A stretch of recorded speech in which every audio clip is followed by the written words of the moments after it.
Mirë të nderuar teleshikues, ne rikthehemi sërish në transmetim të drejt për drejt këtu në ekranin e televizionit Fox News. Vjojmë së bashku maratonën televizive në kuadër të zgjedhjeve parlamentare të vitit 2025, një maraton e cila ka nisur që prej orës 7 datës 11 maj dhe vijon edhe në këtë moment që ne flasim.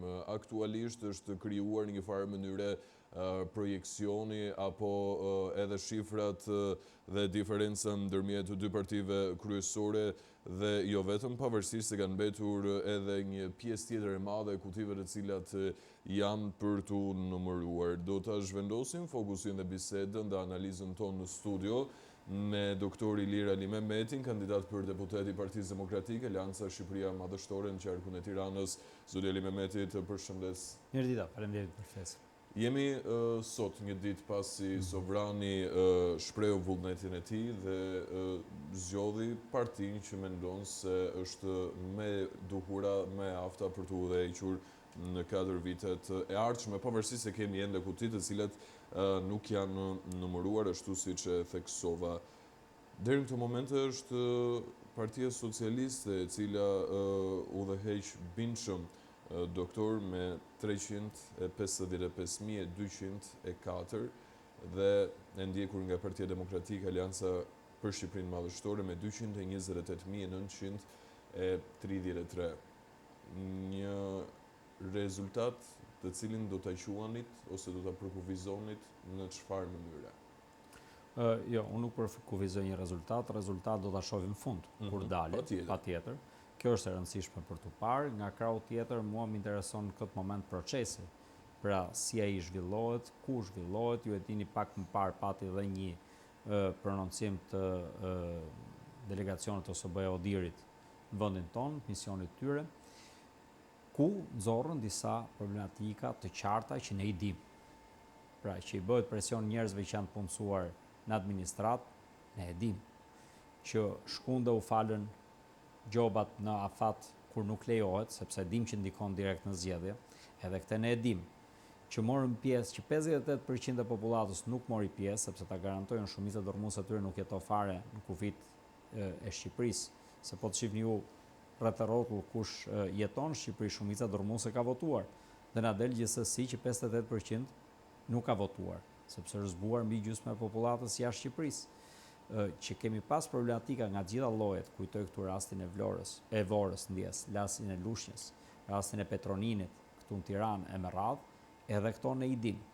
Kështu që në 2025 neve ende si shtet që supozon që të ketë një, le të themi, dëshirë për të europianizuar, s'dim akoma të bëjmë një palë zgjedhje, jo s'dim, po s'dum, se kjo është e drejta. Përditur din, po për t'i bërë, po s'dum t'i bëjnë. Fund fare pastaj dalim këtë sa rezultate, po metodologjia është ai që prodhon rezultate. Dhe unë nuk mund të përkufizoj dot rezultate pa përkufizuar dot metodologjinë, sepse është rrjedhoja e saj. Megjithatë ne do të ndjekim, do të ndalemi, do ta presim deri në fund, do të shkoj aty ku do shkojmë pas numërimit. Në këtë moment gjej vetëm një fjalë për gjithë ata numërues, komisioner, vëzhgues, gjithë ata njerëz cilët me vullnet janë duke punu, sidomos ato të Partisë Demokratike, cilët janë duke punu praktikisht vullnetar në këtë drejtim, nuk janë ata me urdhra e me radhë si një pjesë tjetër, jo të gjithë, po një pjesë tjetër e rëndësishme, për të bërë një proces sa më të rregullt dhe sa më të shpejt dhe sa më transparent. Megjithse, unë kam disa diskutime, por këto do t'i shohim rrugës. Kur këto të mbarojnë zgjedhjet, bën raporte dhe të bëjnë analizat e brendshme, të forcës tonë, se çdo forcë bën një analizë politike post-zgjedhore. Po çfarë ndodh me analizën e kësaj radhe, doktor? Çfarë ndodh duhet bërë, ende s'është bërë, se ende s'kan mbaruar zgjedhjet. Kur të mbarojnë zgjedhjet, mirë, në një farë mënyrë kemi krijuar tashmë atë projeksionin ton të deri tanishëm, po jo përfundimtarin, absolutisht. Duhet të ndalem pak tek Tirana, duke qenë se ju jeni kandidat për deputet në qarkun e Tiranës, i pari në listë, i dyti. Regjia, presim përfundoj, patjetër. Do t'ju lutesha që të më mundsonit pak shifrat, grafikët nga Komisioni Qendror i Zgjedhjeve, por edhe nga faqja jonë zyrtare faxweb.al. Ju lutem, më shkoni tek qarku i Tiranës për të komentuar së bashku me doktor Ilir Ali Mehmetin.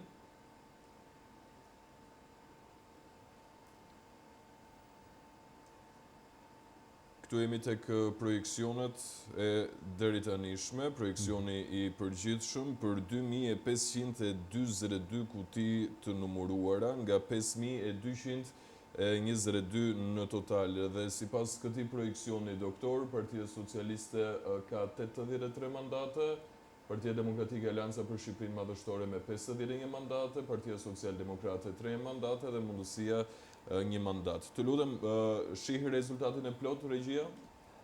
Shihi rezultatin e plot për Tiranën. Për Tiranën, nga 1282 kuti të cilat janë në total, janë numëruar aktualisht vetëm 521 dhe sipas këtij projeksioni për kaq kuti të numëruar deri në këtë momente, trendi është ky që shohim, doktor. Ma kalo pak tek Tirana, të lutem, regjia.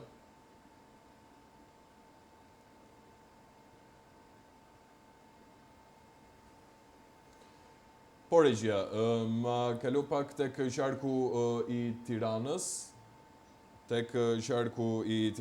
për të patur projeksionin e Tiranës në këto momente. Qarku i Tiranës me 521 kuti të numëruar, doktor, ndahet në 19 mandate për Partinë Socialiste, 14 mandate Partia Demokratike Alianca për Shqipërinë Madhështore, 1 mandat Lëvizja Bashkë, 1 mandat Partia Social-Demokrate, 1 mandat Nisma dhe 1 mandat Mundësia. Janë 4 mandate të partive të vogla, partive të krijuara së fundmi, të cilat nëse do të ishin të unifikuara dhe nëse do të ishin në një tjetër realitet, do të ishin pjesë e koalicionit Partisë Demokratike, gjë që mund ta çonte në 18 mandate dhe atje do të ishte betejë më e fuqishme. Nuk funksionon fiks ashtu, sepse ne kemi këto probleme të këtij ligjet elektoral tonin, që këto maestrot e bëjnë të tillë që të sjellë këto lloj rezultatës, po shqipni juve, unë po e shifsha në këtë moment siç po e shifni dhe ju, që kështu siç janë numëruar me këtë metodologji siç është, me këto lloj zgjedhje siç janë bërë, pra s'po kundërshtojmë këtë pjesë, numërohet 52.7% Partia Socialiste. Ka 140 vende parlamenti dhe po ta shumëzoni 52.7% me 140 do ju dalin 73 për 74 vende. Megjithatë, me këto makinacionet e tjera, e çon në 83 shton në 10 deputet, se këto janë ato. Dhe kur ja them metodologjia është e rëndësishme që kur u bë ligji, e kemi diskutuar dhe bashkë, që vitin e kaluar, ju e dini, pozicionimi im ndaj tij nuk ka qenë pro, por unë si shtetas i këtij vendi duhet të zbatoj ligjet e këtij vendi, pavarësisht që i shoh tmetat e tyre, se ky është zëri që duhet të kenë qytetarët. Thonë që kur një ligj ka tmeta, ky ligj do rregullu. Pra nuk është e mundur që një ligj që ofron dikujt që ka 52% votës, t'i ofroj 83 mandate ndër 140. Jo, e drejta është 73 deri 74. Kjo është e drejta. Kjo është përqindja. Prandaj do isha o për sistem majoritar o proporcional kombëtar, por kjo është bisedë tjetër që neve do ta hasim më vonë. Në këto moment që flasim, jo detyrimisht ato mandate bashkohen në atë lloj mënyre për shkak këtyre ligjeve kështu siç janë. Jo, se duhet t'i japim, se përndryshe njerëzit mendojnë, po mirë, mund bashkojmë bashkë tanikta. Dakord? Pra nuk funksionon fiks kështu kjo logjik. Një realitet tjetër.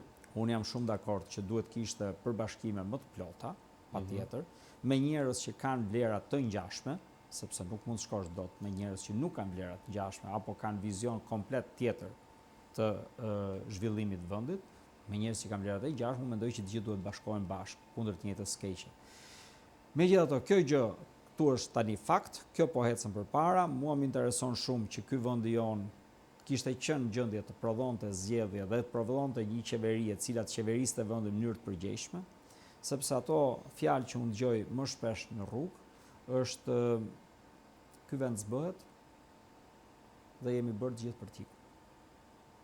Dhe për sa kohë Si do të ke ndryshojmë këtë lloj këtë realitet? ndjes, ose njeriu e ka shumë të lehtë realitetin e vet me zgjidh. Mbyll derën, merr avionin dhe ikën, siç e kanë bërë 1 milion vet.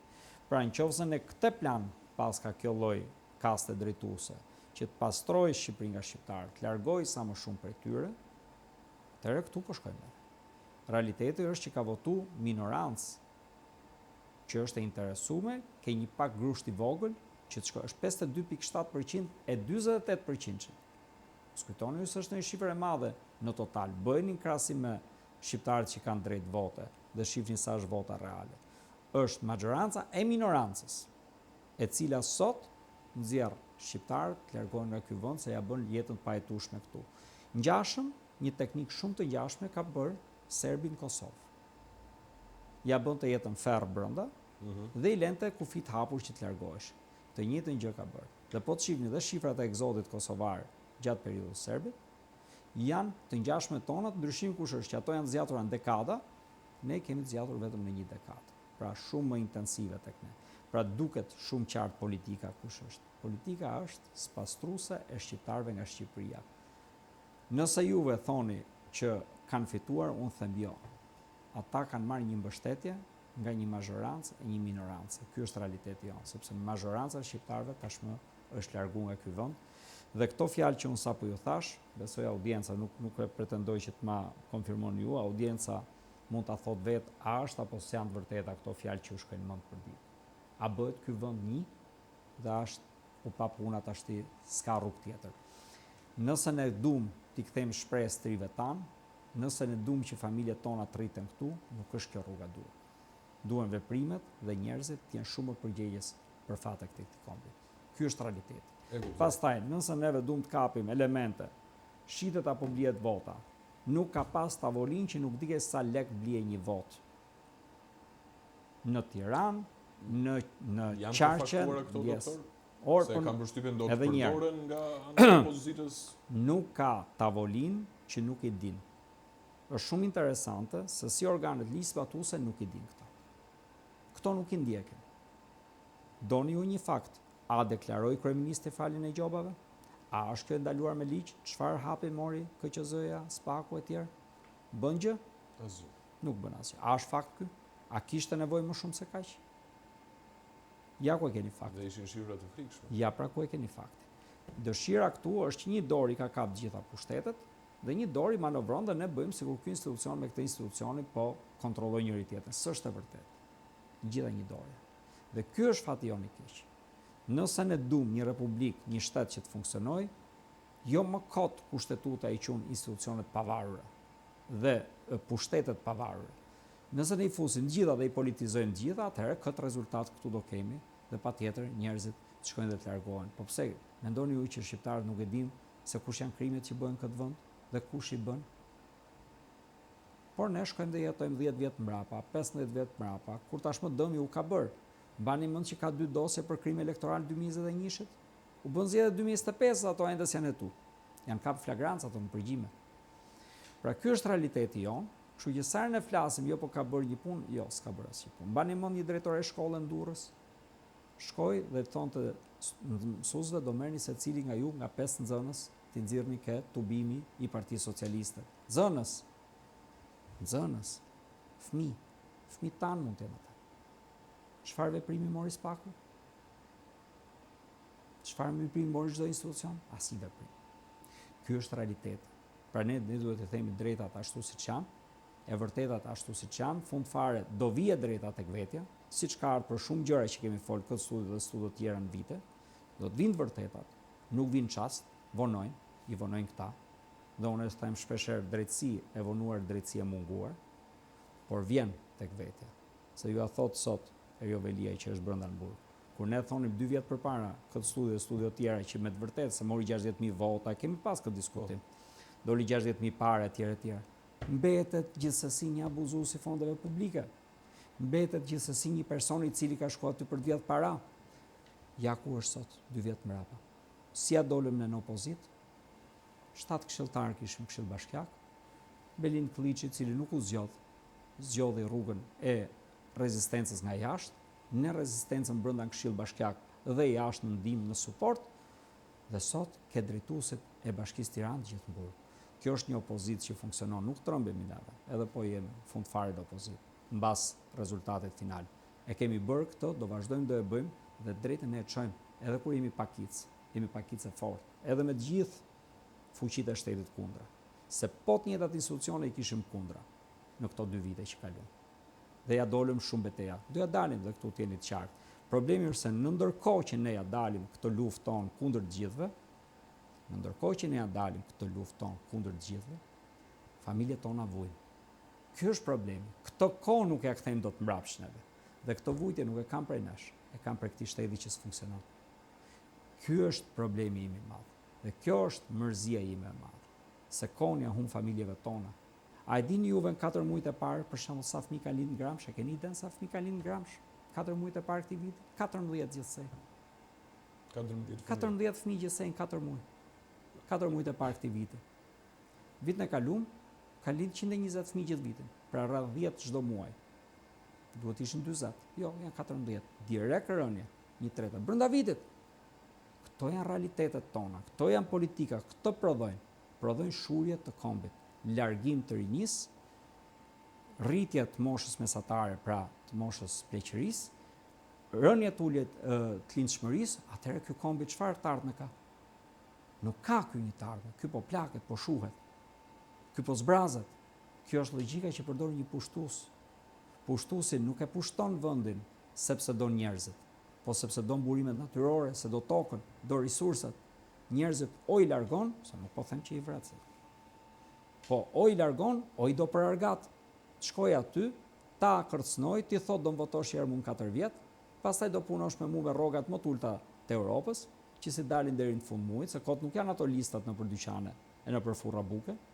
Nuk ekzistojnë kot ato lista atje. Përse ke popullat varfër, do ta pranosh apo jo? Vijojmë me lista në ushqimore të lagjës. Atëherë, çfarë po ndodh? Ti po mban një popull gat. Dhe kujtoj edhe një element tjetër, se kush e shet të votën për këto para? Kush e shet? E shet një varfër. Pse? Se thot fjala jon shumë qartë. Fukarallik mas karallik. Ne kishim një program që për të zhduk mas karallikun do luftojshin fukarallikun. Po jo, këta e duan fukarallikun. Se në këtë lloj mënyre e vejnë veprim për veten e tyre mbrapa. Dhe do i kenë gjithmonë argat. Këtë lloj rrethi do thymë. Këtë kemi mision për të. E thym Bashkinë e Tiranës, jeni të bindur do ta thym edhe për qeveri. E qartë, ndërkohë në minutat e fundit doktor, sepse nuk do të mbaj edhe për shumë gjatë për shkak të angazhimeve të tua, duhet të ndalem pak tek përqindjet e Tiranës dhe një fakt shumë interesant tek votat e kandidatëve. Të lutem regjia, tek Komisioni Qendror i Zgjedhjeve më nxirrni pak qarkun e Tiranës në përqindja me formën e tortës, të lutem. Jemi në 48.58% Partia Socialiste e Shqipërisë, ose e përkthyer në vota 81.672, dhe Partia Demokratike, Alanca për Shqipërinë Madhështore, 34.6%, ose ndryshe përkthyer në vota 58.171%. Ndërkohë, në qoftë se unë klikoj tek lista e kandidatëve të cilët i nënshtrojnë votimit parapëlqyes, kandidati me më shumë vota aktualisht që ne flasim, por regjia ma vendos në ekran, të lutem.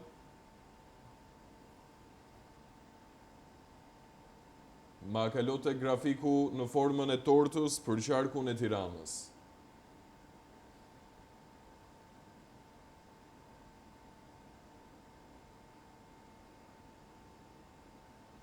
Tek qarku i Tiranës, regjia të lutem, qarku i Tiranës. Po, edhe njëherë për qarkun e Tiranës, që të jemi sa më transparent edhe me publikun i cili nuk është i updateuar me shifrat. Partia Socialiste e Shqipërisë me 48.58%, Partia Demokratike Alanca për Shqipërinë Madhështore 34.6%, dhe më pas kemi dhe partitë e tjera, por duhet të ndalem vetëm tek 2 forcat kryesore politike. Doktor. Kandidati me më shumë vota në qarkun e Tiranës, kandidati i cili është nënshtruar votimit parapëlqyes, është doktor Ilir Ali Mehmeti me 1.115 vota deri në këto momente, kur janë numëruar 75 kuti nga 1282. Pra, në këtë listë kryeson doktori Ilir Ali Mehmeti dhe për hir të së vërtetës ne nuk duhet të bëjmë opinione personale, po më vjen shumë mirë që jemi kryesoni në këtë listë doktor. E ndej kur më pas nga zonja Tabaku, zoti Morizi, zoti Dojgjani, zonja Hoxha, zoti Gjorgji, Ilir Meta me 340, interesante. Dhe më pas me kandidatët e tjerë. Janë numëruar vetëm 72 kuti, doktor. Po.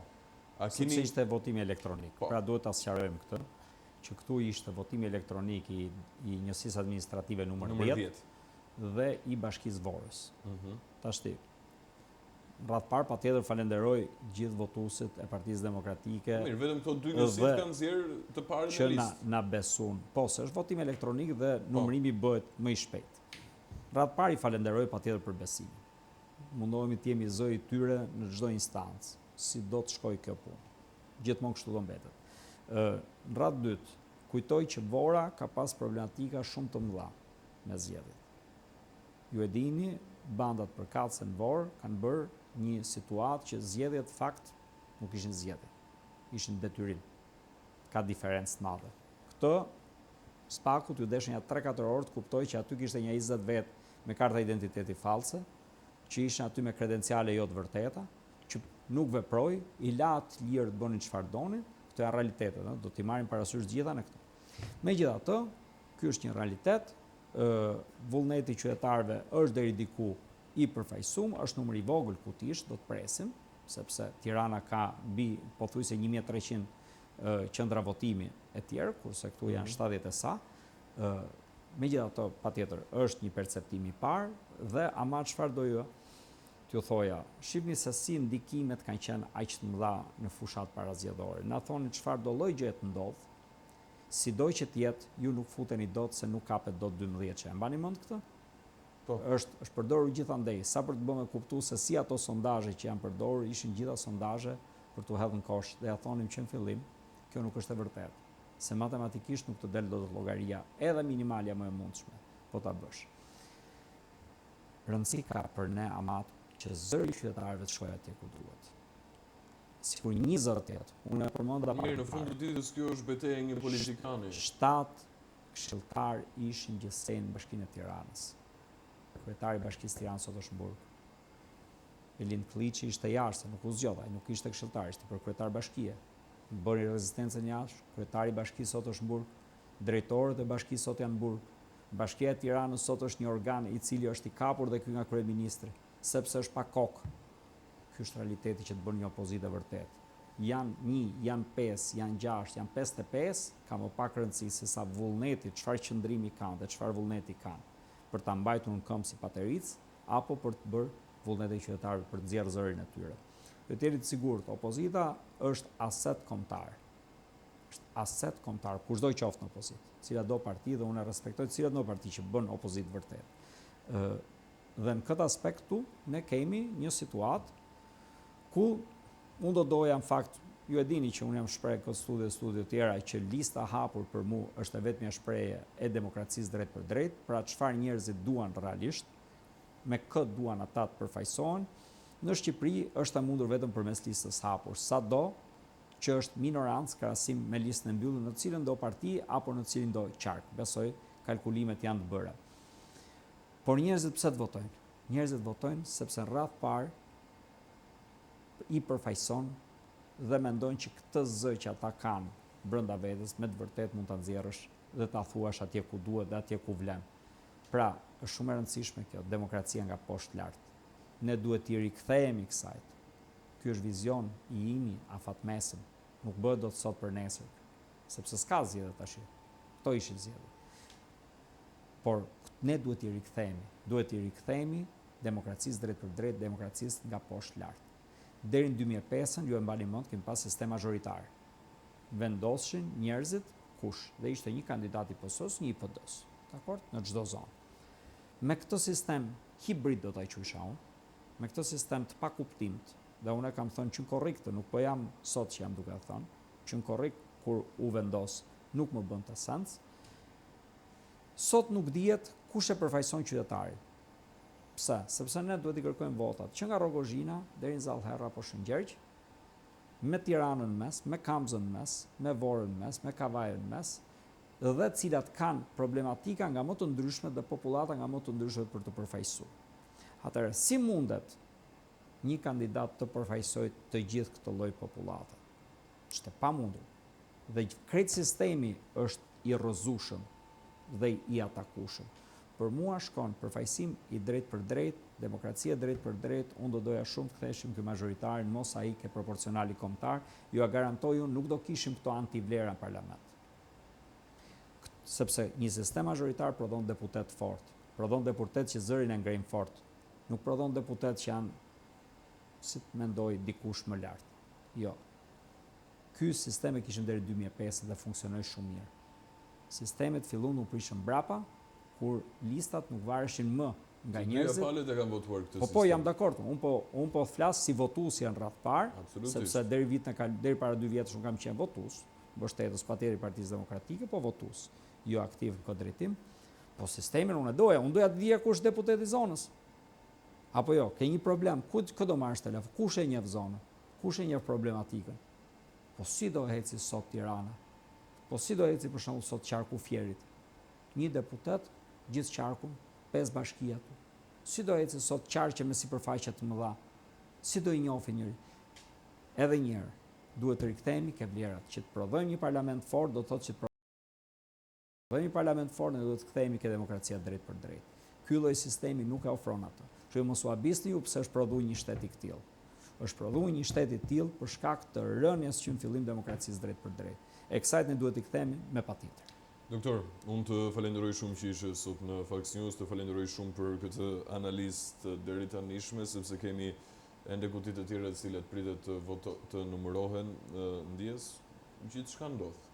Ne jetojmë në këtë vend. Po, patjetër ne do të ndjekim procesin deri në fund, edhe një herë i bëj thirrje të gjithë njerëzve që janë pjesë e procesit, zbatonin ligjin. Kaq. Lërini të tjera. Pastaj ju lejnë baltë ata. Ata që ju japin orientime, pastaj mbrapa shkoni humbur. Kemi shumë të qartë. E kemi pa zgjedhjet 2021 që marrin vetëm ca numëruse, ca komisioner, në fund fare këta e bënë krimi zgjedhor. Këta të fundit, hallka fundit fare. Urdhëruesit e tyre jo. Kujdesni. Ju jeni shqiptarë njësoj si unë, cila do palë qofshi. Mirë, duke falenderuar doktorin për prezencën e tij në studio, do doja që të ndiqnim pak edhe rezultatin e zgjedhjeve në rang vendi deri në këto momente me ndihmën e regjisë për të kuptuar trendin.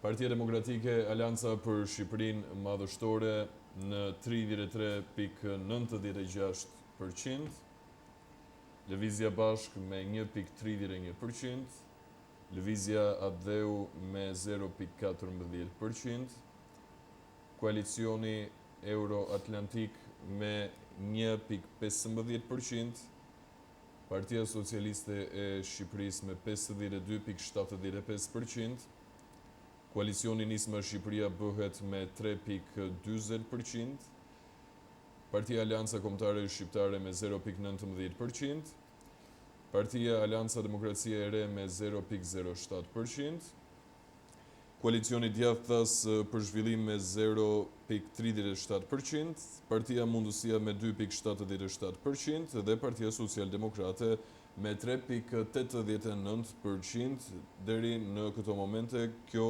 është përqindja në rang vendi për të 11 forcat politike të cilat kanë qenë ngaruese në zgjedhjet parlamentare të vitit 2025, edhe pse shifrat ndryshojnë nga minuti në minutë. Ne shkëputemi në publicitet, rikthehemi me një herë pas pak.